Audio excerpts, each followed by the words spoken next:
느헤미야 7장 61절부터 73절까지 말씀입니다. 제1차 포로 귀환한 총 인원을 기록을 하고 있습니다. 또 가축들도 기록을 하고 있습니다. 자, 먼저는 이제 계보가 없는 백성들입니다. 느헤미야 7장 61절부터 62절 델멜라와 델하르사와 그룹과 앗돈과 인멜로부터 올라온 자가 있으나 그들의 종족이나 계보가 이스라엘에 속하였는지는 증거할 수 없으니 그들은 들라야 자손과 도비야 자손과 느고다 자손이라 모두가 642명이요. 바벨론에서 이제 예루살렘으로 귀환한 자들 중에 계보가 없는 백성들에 대한 기록입니다. 자, 계보는 뭐냐면 어떤 지파인지 또 조상이 누구인지 가문이 어떤 가문인지 이런 것을 기록한 족보입니다. 그래서 이 계보가 있어야 이스라엘 사람인지를 확인할 수가 있는 거예요. 이스라엘 사람인지 그것을 정확히 알 수가 있는데 계보가 없는 거죠. 이렇게 족보가 없어서 이스라엘 사람인지 확인할 수 없는 백성이 640명이었다 그 얘기입니다. 그러니까 이 이스라엘 공동체, 그러니까 신앙 공동체를 세우기 위해서 철저하게 이제 족보를 보는 것이죠. 자, 이것은 현대적으로 적용을 한다 그러면 성도들 중에는 소속이 확실하지 않은 성도가 있어요. 소속이 확실해야 되는데 소속이 확실하지 않은 사람들이 있죠. 인터넷으로 예배 드리는 사람, 또 이 교회 저 교회 막 떠돌아다니는 사람, 또 혼자서 신앙생활하는 분들 있는데 그것은 잘못된 신앙을 갖게 될 위험이 큽니다. 그래서 특히 이제 인터넷이나 이렇게 뭐 혼자서 신앙생활하는 경우는 그것은 아주 잘못된 신앙입니다. 왜냐하면 성도는 기본적으로 예수 그리스도의 몸이에요. 그래서 예수님을 섬기고 교회를 섬기고 또 하나님을 섬겨야 되는 것이죠. 근데 그냥 설교만 듣겠다. 그럼 뭐 그냥 봉사는 안 하고 주님을 위해서 교회를 위해서 아무것도 안 하고 그냥 설교만 듣겠다. 이런 것은 아주 잘못된 것이죠. 그리고 뭐 특히 인터넷으로 하는 것은 아예 교회 오는 것조차도 귀찮죠. 그 정도 그렇게 정성이 없고 열심이 없어서 어떻게 그 신앙생활이 되겠습니까? 그냥 마음 수련이죠. 마음 수련. 마음 수련이냐 그냥 취미, 그냥 취미 자기가 좋아하는 시청하는 거죠. 그래서 그것은 신앙이 아니다. 올바른 예배가 아니다 하는 거예요. 소속도 없고 그러면 인정받을 수 없습니다. 자, 두 번째는 이제 계보가 없는 제사장들입니다. 느헤미야 7장 63절부터 65절 제사장 중에는 호바야 자손과 학고스 자손과 바르실레 자손이니 바르실레는 길르앗 사람 바르실레의 딸 중에 하나로 아내를 삼고 바르실레의 이름으로 불린 자라. 이 사람들은 계보 중에서 자기 이름을 찾아도 찾지 못하였으므로 그들을 부정하게 여겨 제사장의 직분을 행하지 못하게 하고 총독이 그들에게 명령하여 우림과 둠밈을 가진 제사장이 일어나기 전에는 지성물을 먹지 말라 하였느니라. 자, 제사장이라고 주장하는 사람들 중에서 계보가 없는 자들에 대한 기록이죠. 그들은 호바야 자손, 학고스 자손, 바르실레 자손이라고 주장한 자들입니다. 그런데 족보에 그들의 이름이 없는 거죠. 그래서 느헤미야 총독이 인정을 하지 않는 거예요. 제사장으로 인정을 하지 않는 것입니다. 그래서 우림과 둠밈을 가진 제사장이 나타날 때까지는 지성물을 먹지 못하게 했습니다. 그러니까 지성물은 제사장들만 먹을 수 있어요. 그러니까 이 지성물을 먹지 못하게 했다는 것은 제사장으로 인정하지 않고 제사장의 일을 못하게 한 것이다 하는 것입니다. 또한 이제 우림과 둠밈을 가진 제사장이 나타날 때까지는 지성물을 먹지 말라 하고 이렇게 제한한 이유는 뭐냐면 자격을 제한한 것은 이제 우림과 둠밈은 하나님의 뜻을 물을 때 쓰는 도구예요. 그러니까 그런 우림과 둠밈을 가진 제사장이 나타나면 그때 하나님께 물어봐서 하나님이 너희가 제사장이라고 인정해 주면 그때부터 제사장의 업무를 할 수 있다. 이 얘기예요. 그래서 이제 못하게 했다는 것이죠. 그래서 느헤미야가 이렇게 정말 철저하게 엄격하게 이것을 구분을 했습니다. 그래서 제사장이라고 우긴다고 해서 제사장이라 주장한다고 해서 제사장을 시키는 것이 아니라 정확한 근거를 가지고 제사장 일이 확인하고 제사장의 일을 하겠다고 하는 것이죠. 왜 그러면 이렇게 엄격하게 하는 것은 자격이 없는 제사장이 아닌 자가 제사장 일을 하게 되면은 신앙이 잘못되죠. 그러니까 이제 남유다와 북이스라엘로 갈라졌을 때 북이스라엘이 먼저 멸망을 하죠. 왜냐면 북이스라엘이 타락을 했단 말이에요. 그게 뭐냐면 제사장이 아닌데 제사장들을 막 세웠잖아요. 여로보암 왕이 자기 정치 권력을 위해서 제사장이 아닌 자들을 막 세워버렸어요. 자기 편드는 자들을. 돈을 받고 막 세웠죠. 근데 남유다는 계속 레위 가문, 아론의 자손들 중에서 제사장을 세웠죠. 이렇게 정통적으로. 그래서 남유다가 그나마 좀 더 오랜 동안 신앙을 지킬 수 있었습니다. 자, 그런 의미예요. 그래서 제사장이 잘못하면 백성이 다 잘못되게 돼 있어요. 그래서 엄격하게 했다고 하는 것입니다. 이건 이 현대 교회에 꼭 필요한 것이죠. 느헤미야와 같은 그런 엄격한 기준을 가지고 목회자를 세워야 되는 것입니다. 현재 한국교회 목회자들 중에는 엉터리도 있어요. 엉터리도 꽤 있습니다. 왜냐하면 목사 자격증 장사하는 교단도 있거든요.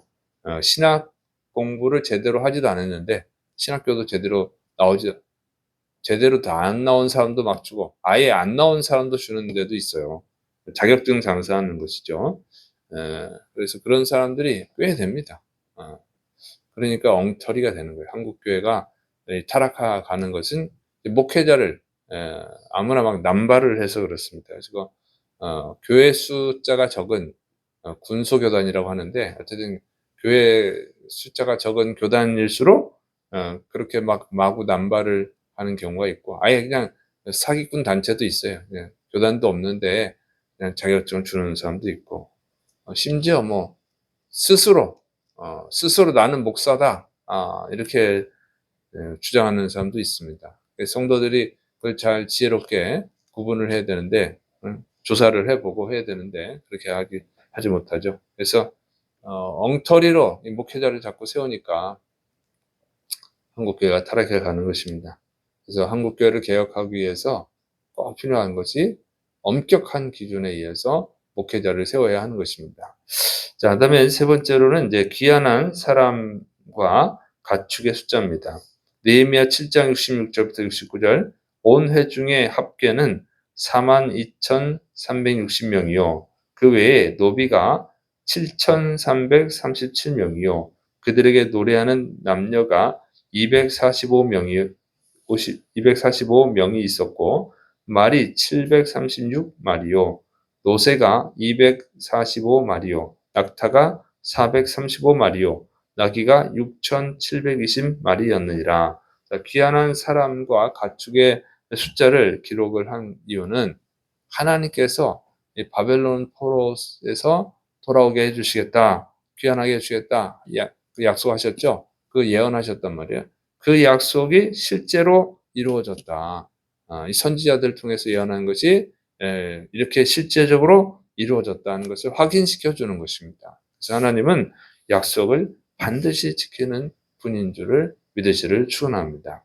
그다음에 네 번째로는 예루살렘 재건을 위해서 헌금한 자들의 기록입니다. 느헤미야 7장 70절부터 72절 어떤 족장들은 역사를 위하여 보조하였고 총독은 금 1000드라크마와 대접 50과 제사장의 의복 530벌을 보물 곳간에 드렸고 또 어떤 족장들은 금 2만 드라크마와 은 2200마네를 역사 곳간에 드렸고 그 나머지 백성은 금 2만 드라크마와 은 2000마네와 제사장의 의복 67벌을 드렸느니라. 바벨론에서 돌아온 자들, 그러니까 이 당시는 바벨론 제국이 아니에요. 바사 제국이, 그러니까 페르시아 제국입니다. 그런데 바벨론이라고 부르는 거예요. 계속 그 바벨론 지역이니까 땅 이름이.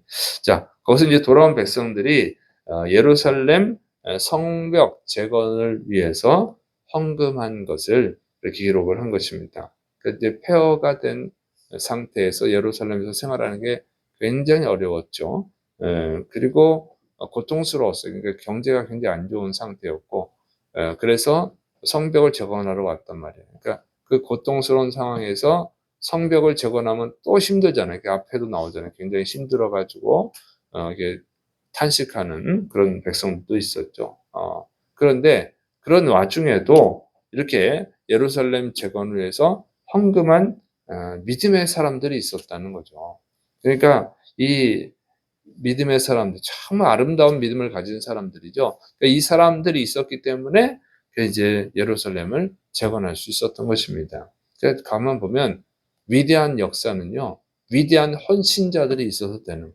굉장히 어려운 상태, 살기 힘들다고 막 하는 그 탄식하는 상태 속에서도 탄식하는 사람도 있지만 정말 그래서 안타까운 거죠, 그 사람들. 그렇지만 헌신하는 자들이 있었다. 자기의 어려움을 감수하고 헌신하는 사람. 그리고 가장 큰 헌신하는 사람은 느헤미야죠. 이렇게 헌신하는 자들이 있어서 이 새로운 예루살렘을 재건하게 되는 것입니다. 그 다음에 이제 삶의 자리로 돌아가는 내용입니다. 느헤미야 7장 73절 이와 같이 제사장들과 레위 사람들과 문지기들과 노래하는 자들과 백성 몇 명과 느디님 사람들과 온 이스라엘 자손이 다 자기들의 성읍에 거주하였느니라. 예루살렘 성벽을 완공을 했죠. 그래서 이제 헌신한 백성들이 자기들의 삶의 자리로 돌아갔음을 기록한 것입니다. 이것은 이제 예루살렘이 안정을 되찾고 이제 새로운 역사를 시작할 수 있게 되었음을 알려주는 희망의 메시지죠. 그래서 정말 새로운 예루살렘을 재건하는 것, 다 폐허가 된 예루살렘을 다시 재건하고 다윗 왕국을 꿈꾸면서 하나님을 기뻐하시는 나라로 만들기 위해서 헌신하는 사람들이 있었기 때문에 새로운 역사가 시작이 된 것입니다.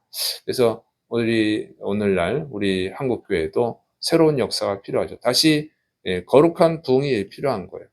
그래서 이 목사를 아무나 막 나눠주는 남발하는 자들로 인해서 또 신학교는 나왔는데 하나님을 믿지 않는 사람도 있어요. 신학대학을 나와도 하나님을 믿지 않는 자유주의 신학자들 있죠. 인본적인 자들, 인본주의자들.